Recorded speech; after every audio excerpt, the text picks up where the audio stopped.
Hi there. Hello, welcome. I hope you all enjoyed American Fiction. Yeah? Amazing movie. So happy to have so many members of the cast here. We're still waiting for Jeffrey Wright to come in. He's coming from Malibu, so anybody that watches the news every day knows Malibu isn't easy to get around right now, but he will be here. So, first off, I want to introduce you to the cast members here. He plays Arthur. You just saw the movie, so you know all of this. His agent and terrific actor, John Ortiz.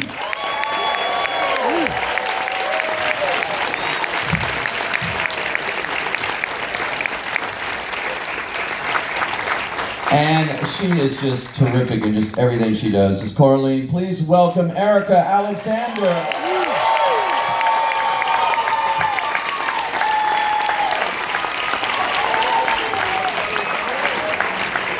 Hello.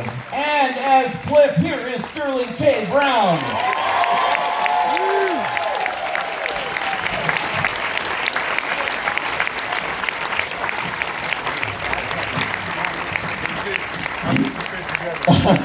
And this is Jeffrey Wright.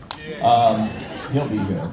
Congratulations, guys. I could read off all the awards and acclaim. This has gotten after this, you're going to the African American Critics Awards, as am I, where they just told me, I think there's like 5 awards this is getting there, including you for supporting actor. Congratulations. Thank you very much. Thank you.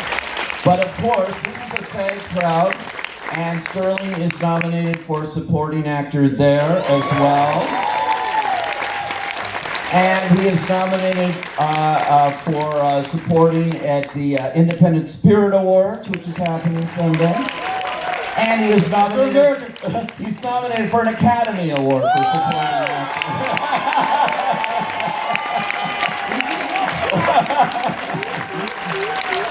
What else? For the very prestigious, I wish everybody gave this award, Outstanding Cast that SAG gives. That's your version of Best Picture, and it's much desired. They're all nominated from this movie. So, how does that feel, Sterling? When you went in this, when you got this script, did you know? It's starting right at the Toronto Film Festival, where it won the Audience Award, the People's Choice Award. Right out of the gate, people were just loving this movie. They were, weren't they? We were all at home supporting our union as we were at strike. And you hear like, oh man, we won the Audience Award? That's crazy. And Cord was there by himself doing all of the heavy lifting until we situated things and we were able to come and join him and help support this film and spread the word about what a beautiful story it is. I think we all knew from the script that we had something that was pretty darn cool. You never know how it's going to be received critically and by the public at large. And so when the critics started to say things that they enjoyed it, that was cool. And then you see people who saw the film and they would say how much that family reminded them of their family, whether they were black or otherwise. Well, an artist talking about trying to find their artistic integrity, be them black or otherwise. Like we're able to see themselves in this film. And I just want to applaud Cord for doing his little part to sort of expand the representation of black life on camera. You know? So the next time people see me or Erika or whatnot, like they won't say stuff like, you ain't like black, like, you know what I'm saying? I'm like, no, man, I'm black. It's just not what you are accustomed to seeing. You know what I mean? Because we absorb so much through travel, through reading, through media, and people don't even recognize how they have been programmed until somebody points out, like, you know, this kind of movie gets done over and over and over again to the exclusion of another kind of movie. Why? No, that's definitely true. And I should say, Cord, this is his very first feature film. Of course, he's a very established writer in television, but it's also his first screenplay. And he just won the British Academy Award, BAFTA, this last weekend for it. And he beat, which is really significant, he beat 4 English dudes. Yeah. Good. I mean, it was really impressive. I was so happy for him. Talk about your character, Cliff. It allows you to be funny too. I've always known. I appreciate that. You are a funny guy. I try. But you're walking a line between all his family issues and everything in his life, and then having to do the comedy too. How difficult is that to blend all that into the performance? I think that's life, right? It's not all heavy all the time, and it's not all hilarious all the time. You kind of go up and down and you ride the waves, and I think the pathos comes because the light was so refreshing that when it gets removed, there's sadness, right? And when there's sadness and then the light comes, you get a chance to get lifted up. There's a bar. Was that a bar? Did I drop a bar? Come on, I appreciate that. When Erika says I dropped a bar, it's like I did something.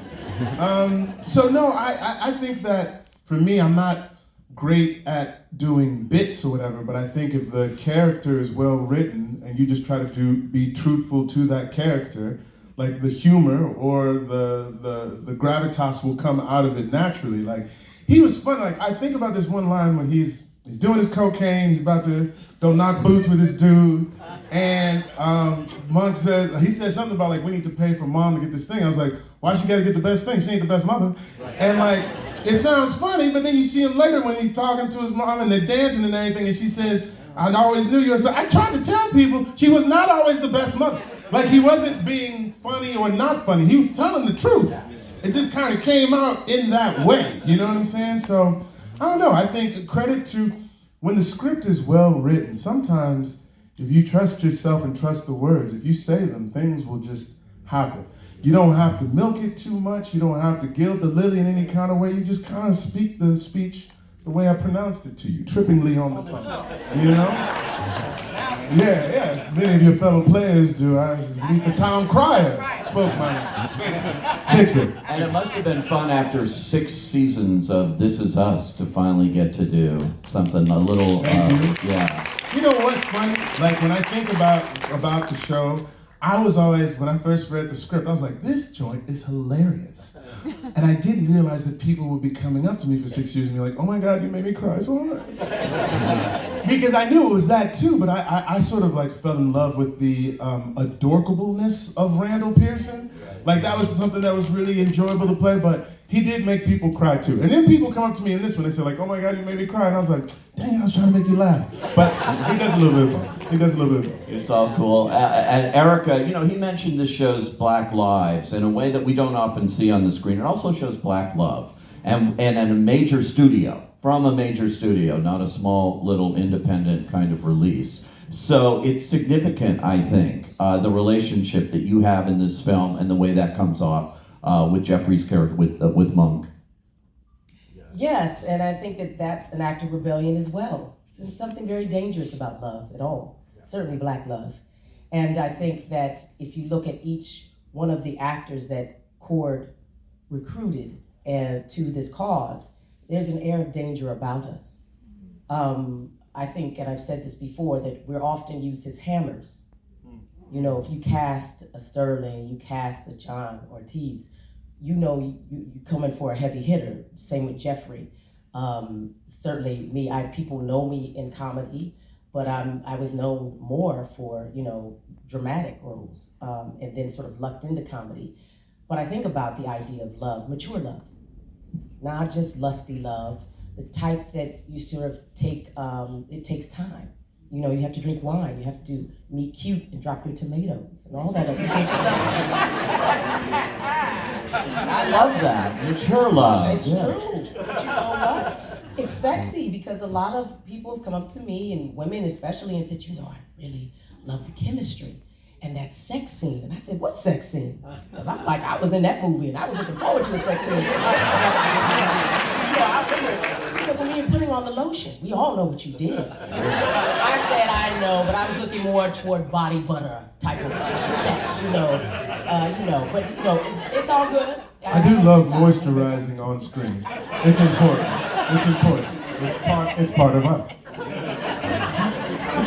She's also a professional woman. She's got a very high up kind of jobs and things like that, which I thought was nice to portray too. Yes, I think that people expect Black women to be accomplished. And for a time, we have been portrayed as such. And I think in that way, she's, deliberate. I think if you looked at Cord Jefferson and even Jeffrey, they talk about who raised them, these Black women, and they're very respectful of it. There's a lot of love and respect for a lot of the Black men I know that happen to be in the business, because a lot of their mothers, they championed that beautiful emotional side that you can get from a young Black man. It's not often, held up as being something that can be say an actor you can achieve in. But here they are, and they should be asked to do more things that are complex and inside of the types of the spirit of humanity that we all have, but certainly that Black men are sometimes divorced from. And same with Black women. I think that I get to meet cute like Meg Ryan did, like Tom Hanks. And I think that shouldn't be unique. I get to be seduced. I am the object of desire, the face that can launch 1,000 ships, maybe 1 million. I don't know. Come on, Helen. Come on, Helen. Yes. And John, I love the relationship that you have with your client here, because you genuinely really want to see him succeed, but you have to put up with him.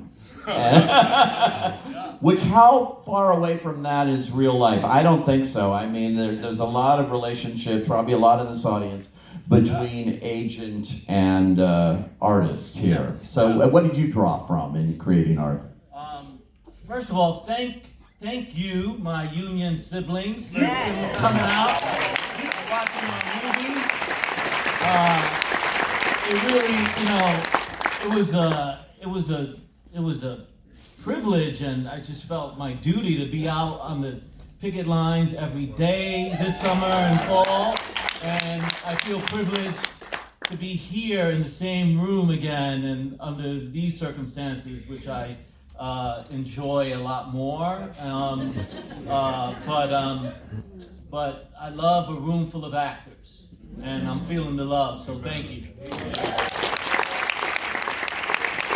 And it's true, the minute the strike ended, these opportunities came back at screenings and things. They didn't have these during the strike either, and everyone was so eager. I've done this for a few seasons, and the excitement was palpable with these audiences in particular with SAG. It's really kind of exciting. It is so exciting, and because to me, this is what art and why I wanted to be an actor is all about. It's not just me or one other person. It really is about an ensemble, it's about a community, it's about the cast and the crew, and making this movie that was really palpable as well, and the enthusiasm and passion that is unmatched when we all come together because of a script that we believe is bigger than any one of us. Mm-hmm. And it's our mission to tell that story, and that's what happened in this film, and I feel that whenever I'm around each other and you guys, it's like, let's tell a story, and it's amazing, and I'm feeling a little sentimental because I guess it's rare for me to be a part of a movie that is not only recognized the way this has been with the amount of accolades that it's received, but that people have just seen it. You know how many times I've done movies or whatever that I feel really good about? Another damn person, but my mother saw it.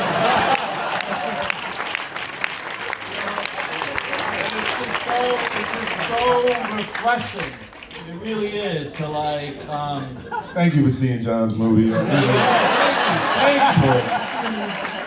Yeah. The agent. I'm just killing time because Jeffrey's not here yet. No. You still haven't answered the question. Yes, the agent-client relationship, artist relationship, more than just a client, but then also more than just an artist, a friend, a true friend that can withstand and endure all the pains that we have to go through as artists, right, in the business. And I know what that's about. I know my agent knows what that's about because he's still with me and has to like listen and How long you been take with your those agent? calls. How long you been with your agent? I've been with him for over 20 years. Wow. 20, 25 years, yeah. And it's not because he's the only one that answers my calls, so, you know. So it works both ways, and that kind of loyalty, belief, you know, sometimes therapist, sometimes consultant, sometimes just friend, sometimes just kicking it back and appreciating my thoughts and me appreciating their thoughts on more things than just a job, you know, and other issues and family and all life that comes up. And like, that's the kind of stuff that I really wanted to lean into, because like Sterling said, so much was on the script, and like, we didn't have rehearsals. I showed up on a Friday, we started shooting Monday. I had one conversation really with Cord. I didn't see Jeffrey until we were in front of the camera. And we just had to jump in, right? So but I did know Jeffrey for over 20 years, so I leaned on that. I leaned on the familiar and the bond, exactly, and Labyrinth Theater! Woo! and Labyrinth Theater. Thank you so much. Yeah, and Jeffrey and I shared a green room while he was doing a show at the Public, and Lab was at the Public at the same time, and it was great. I was part of the Labyrinth raucousness, and he was in a intimate, small cast, and he was trying to play chess every once in a while, and I was like, good luck, brother. You ain't playing chess here. Yeah, so that kind of stuff was really helpful to allow the thing that is intangible to really kind of steam the scenes, you know what I mean? And so, You know what I love, bro? Sorry, you often talk about like how like are you sure they wanted me to play the agent? Like, because you were so used to like, I don't have to do anything that is sort of ethnically prototypical of what people ask me to do. I just get a chance to be the friend and the agent and support and whatnot. And when you say it, I was like, God, dog, we really don't. Like, you get used and deployed in a very specific way many times, but to be deployed for your humanity, period, is, I think, the beauty of what we all sort of were drawn to with regards to this film and why we wanted to be a part of it. For sure. And I love it like you've been with your agent for 20, 25 years, and he's put you in so many movies only your mother saw. So, that's sweet. Talk about being in an ensemble like this. Like I mentioned, they have a category here that is all about working together and that. And here you have a first-time director. He'd never directed before. What is that like? How did you help him? How did he help you? Because it is his screenplay too. So, talk about that experience. Well, I was born in an ensemble. I'm one of 6. I know how to be in an ensemble. I think that you have to think of it maybe like jazz. There's an ensemble of players, and each one of them is a soloist. You have to give people a space to improvise, if need be, and pick up any slack. But you also have to know the music. You have to have done your work. And you can't do it and play well unless, and be that free unless you're, grounded in something. And I think that you're grounded in the basics. And I think each one of us has spent our time, very well being grounded in basics. It's 40 years for me this year as a SAG Come on, member. girl.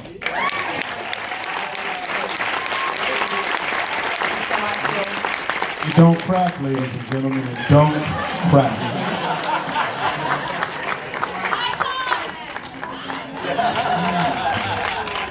I feel very grounded in basics. So it was actually very lovely. But it can be also, I think the idea in your mind is more intimidating than actually being there. Because the truth is, the minute you see Sterling, And yes, Lord. Yes, ma'am. That's him. My thoughts went all over the place. They were playing brothers.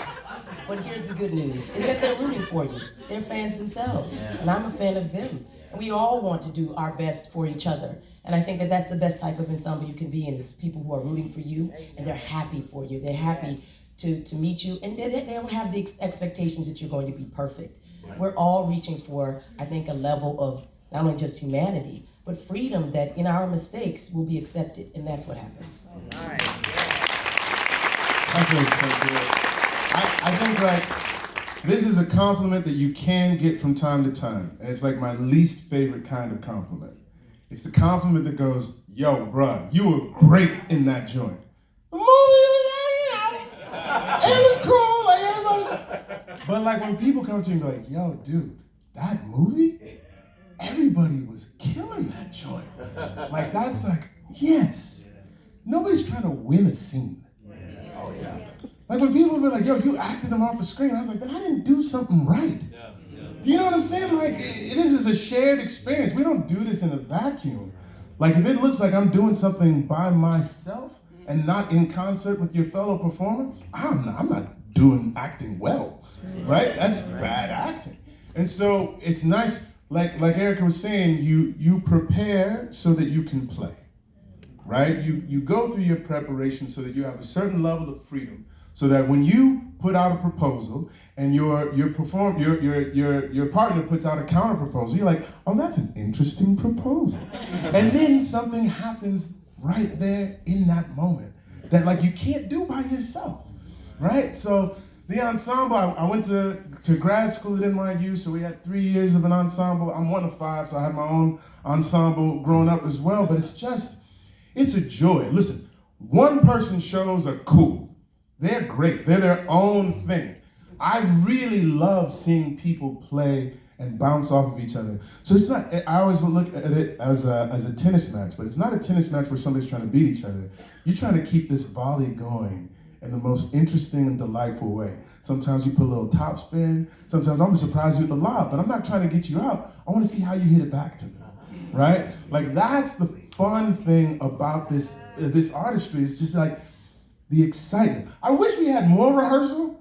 Like you get it like on stage or whatnot, but then when you show up, like cameras, like money, budget will dictate how much rehearsal you're gonna get. So it's like, all right, I'm gonna prepare even more, Jack, because I know once we step on that stage or set on that, whatever, it's time to go, right? And when you're coming up with beasts like these people and Jeffrey Wright or whatever, you're like, you better be ready to go. It's Jeffrey, like he ain't here right now. He's making an entrance. Don't tell him I told you this. He's a little bit bougie. He's a little. Said the man who went to Stanford. Yeah, leave me alone. Full scholarship, homie. Full. There's Uncle Sam, the FAFSA came through, Jack. Full. No tell, yeah. Anyway, go ahead. Did you have any improv in this, or was it all to the word in his script here? Were you able to play ball in that way? Yeah, there was some scenes in the Arthur scenes, at least, that we Cord, after quote unquote getting it, would say, "Let's just see what else happens," and sometimes more on the reaction to like the phone call, for instance, when we're hearing what the publishers are saying, like that stuff, the physicality. I love this joint. Yeah. That I think was a little improv. Yeah. In fact, like there were a lot of versions of whatever the hell I did. Because Cord was like, "Yeah, just do another one." Like, I kind of ran out of like space for my limbs to travel to. Yeah. Give him that. No, he'll keep the camera rolling, right? Just to see like what kind of life can expire beyond his script or whatnot. I remember the bocce ball thing we shot like one time. It was the end of the day. Yeah. And sometimes you're trying to make your day. They don't want to pay no overtime, Jack. You know what I'm saying? We on a budget. And so we shot that scene one time. Like, we got it. And I was like, huh? Yeah, me Wait, too. And I was did just you? feeling like I was getting into it. I know. Yeah, And I then would have felt like bocce ball a little different the next time. We watched the scene. I was like, oh, it's all good. I remember, again, doing cocaine with my lover. And at the end of it, like, I think I improv like the eat shit and I'm about to go take something from my lover right now. So like you're always sort of surprised sometimes because you never know what's gonna make it into the film. Right. You just try shit. You know what I'm saying? And I think like that's an important thing. I think I'd rather ask for forgiveness than permission. Because if you feel it in the moment organically as if it's coming from the character, say yes to it. Because I think oftentimes early in my career I'd be like, well, it wasn't written, so I should just be. But they when you get cast, they're not casting you just for your look, whatever, they're casting you for your mind and for your ideas and your suggestions. So don't be afraid to put forth the proposals. The worst thing they can say is like, all right, can we just do it the way it was written? And you're like, all right, that's cool. But give it a shot. I think there's a lot of emotional improvisation. Sure. Things that aren't said. I mean, Sterling was buzzing with this type of very interesting energy that now I see was informed by his character. His character was restless and in discontent. And I understand it better now, looking back at the experience. But you're feeling each other out. I mean, the thing about it is, we talk about acting, and people, and you all would know, you don't act on the lines. There's all the in-between. The thing that the writer meant to express, that you're supposed to know that's there, but you can't know, as you say, until you get into the room and see who you're working with. Yeah. And they're giving you clues to things that maybe you pick up or maybe you ignore, depending on your, goals in the scene. But I just think that he left room, Cord, for us to do that because he didn't overwrite it. He came in late and left early. He has a ruthless economy to those words. You can see how well it's done. He's right, no rehearsal, many things done one time. 25 days to shoot this bad boy. That's right. And so I think that the best thing that happens is when he, again, and again, the genius of the man, you have to give him props, is that knowing that the chemistry would work, and then we would work it out. But I do think the silences, it's really hard to play those things and know I'm not supposed to feel this, and I have to have the confidence to lay in the cut and just allow this to be. And you're not crossing your fingers, just to saying, if I'm not feeling it, then I'm not going to fill it up. Yeah. He Just also allow it. Yeah, I'm sorry. He also Cord. Speaking of writing and improv. Ladies and gentlemen, sorry. Please welcome Mr. Jeffrey Wright. Is Jeffrey Wright right here?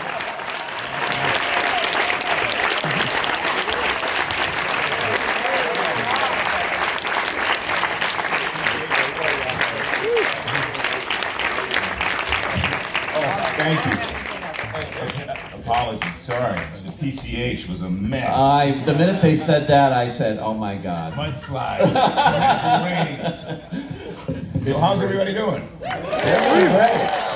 They just saw the movie. We've been having a great time talking about it here. Now we get to talk about you in relation to this I too. interrupted. What were you? I forgot. Sorry, John. We were talking about improv and different things. Yeah. Just quickly, like one of my favorite lines, Cord, because of his tenacity to keep searching and exploring, in post, came up with a whole bunch of new lines for my favorite line, one of my favorites that I say at least, which is I told you to dress street, and he's like, what this is, and I'm like, fucking Sesame Street. That line is on my back, and the only reason why it's on my back is because we did it in ADR. And in ADR, you know how it is, it's just, most of the time, it's just checking the boxes, let's just fix it. Cord wasn't interested in just fixing it. He wanted to keep going as the great writer he is. And so he found that beautiful moment of Sesame Street. Which is so cool, yeah. All right, thanks everybody. Back here. Come back here. One thing I was talking to them, you know, you're all, this is a whole SAG group here, and you are nominated for, as a cast together, to one of 5 movies this year that got that nomination. The other ones are like Oppenheimer and Killers of the Flower Moon that all cost Whatever. $100 million. So this is the little engine that could here, and talk about, like they have, working with an ensemble, with a true ensemble of actors here that registers in the way this one has. Well, yeah, we're the little engine. That's true. You know, our budget for this film was the catering budget for the last Bond movie that I did. And we shot in 26 days. But we think that this is a film that features big ideas and timely ideas. We think that it's a film that's having conversations that we are all having right now. Particularly from the beginning of the film, that scene at the start is happening in classrooms all over the country right now.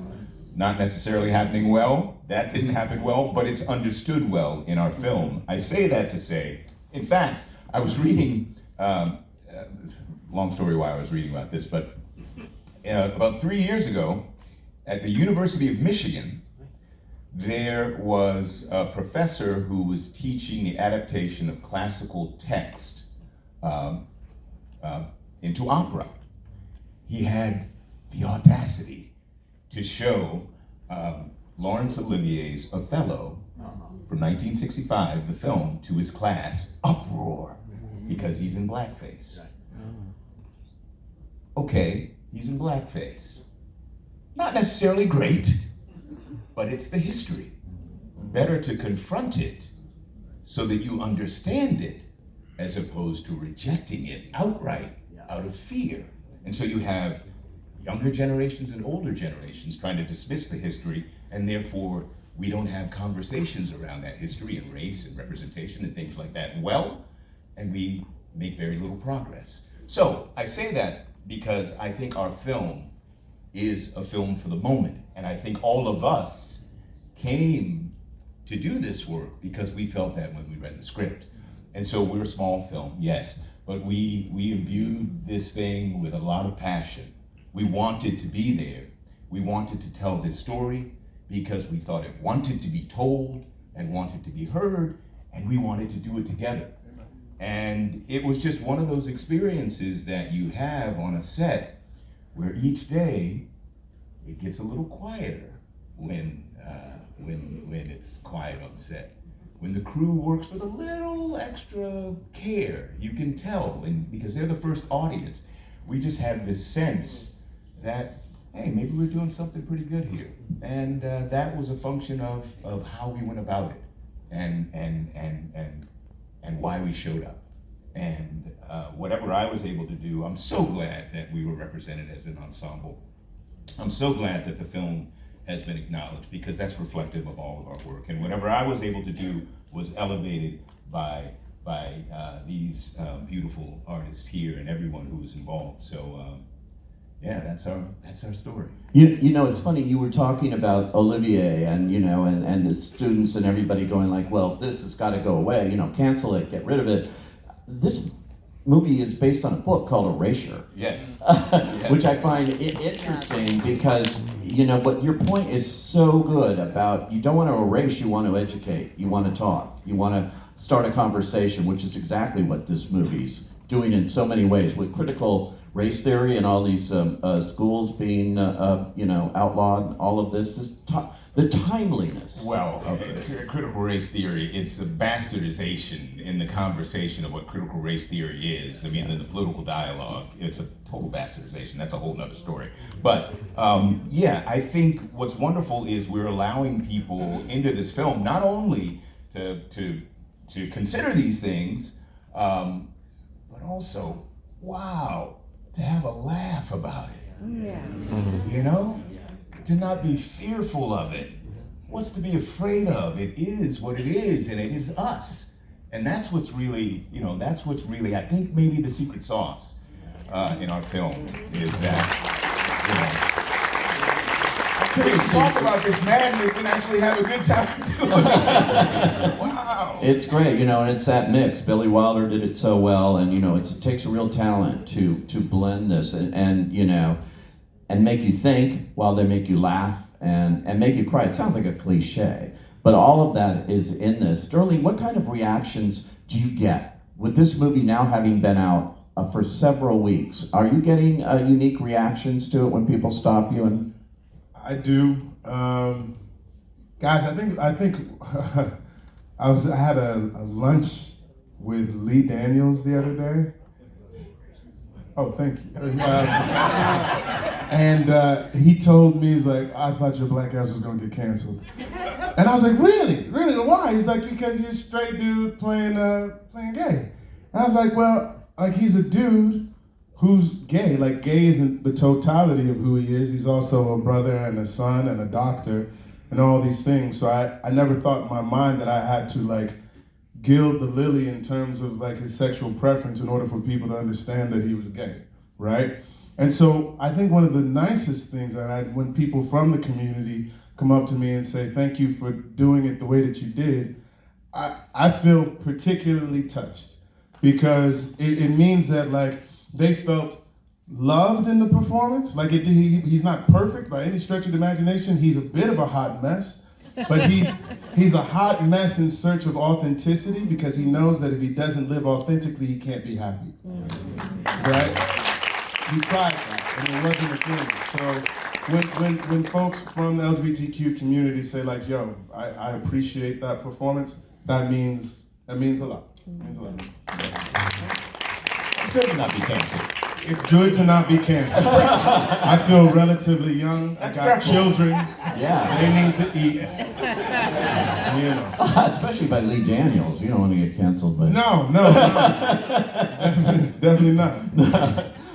Talk about Monk, how you developed this character. Do you go back to the book and look for things that may not be in the script or other things? How does Jeffrey Wright do it? Well, Cord really rewrote the book in his own image. There's a lot of deviations away from the book. The book is set in Washington, D.C., where I was born. That's how we got you? You That's thought it was how gonna be in yeah. Going back home. Tracy, the sister Lisa, is actually murdered by an anti-abortion activist, and all of this stuff. And there was a line that I threw in that car scene, the Roe versus Wade joke. I said, yeah, that was probably funnier a few months ago, prior to the overruling of Roe. But that didn't make the cut, that line. I don't know, that was a good line.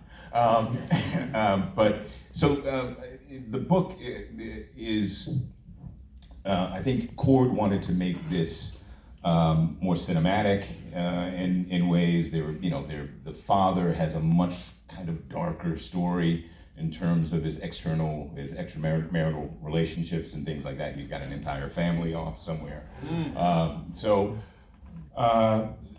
The book that I read more closely outside of the script was kind of the book of my life. Percival Everett, who wrote the novel, said that he doesn't write autobiographical books, but that there's a lot of himself invested in this story. Likewise, when Cord read the novel, he thought that it was a book that was written specifically for him. When I read the script, the overlaps were really very compelling to me, and have even become more so having played it and considered it. I understand the pressures that he's confronted with on the kind of social commentary side of our film, but what was more striking for me were the family dynamics. Was the story of a man, in spite of the misperceptions of who he is, or the underappreciation of who he is, and who's for whatever reasons forced to play this kind of absurdly tragic dual life. I think the satire is really tragedy in disguise. In spite of all of that, he's really just a man who's trying to deal with the ordinariness of family and the crises that families undergo. And it's that aspect of it that was particularly touching to me, the relationship to love, the relationship to love of himself, love of the other, love of his mother. Played by Leslie Uggams. Played by the so extraordinary brilliant. Leslie Yeah. Uggams. Dame Leslie Uggams, come on the night of So, I lost my mother about a year or so before I got the script. I had the great good fortune of being raised by two women, my mother and her eldest sister, my aunt, who's now 94 years old, who came to live with me immediately after this. I was caretaker to my mother. It was a very quick, unfortunate, shockingly quick process, her passing, and I have two kids, and it's like the walls were crashing in, and so I really related to that aspect of the film, the pressures that exerts on one's personal life and professional life, and so it was that story that really deeply resonated with me, and also the kind of I think there's something that's that maybe I only appreciated like kind of subconsciously in this film, which I think lends to the kind of emotional reservoir that is unexpectedly there for some audiences. There's this kind of underlying vein of grief there, owing to this father and his story. There's just so many of those elements that are born out of the family dynamic that for me were primary draws to the character and to wanting to be a part of it. Yeah. I got a signal here because you guys have to go to one of 10,000 award shows for which you're nominated this We're year. gonna just stay here. I am. You just got here, man. Relax. Say your name. It's great, but they're going to AFCA, and of course, congratulations on the Oscar nomination, the SAG nominations, on and on and on. So well deserved. And one other thing, I'm so glad you could share this movie communally here in a movie theater. This is playing theatrically in movie theaters. It's not streaming yet, even though Amazon's somewhere involved with MGM now. I think that's a tribute to this too, that it's doing so well. And it's good for movie theaters too, to have a movie like this. So congratulations. Thank you all. Thank you. Thank you, Pete. God bless you all.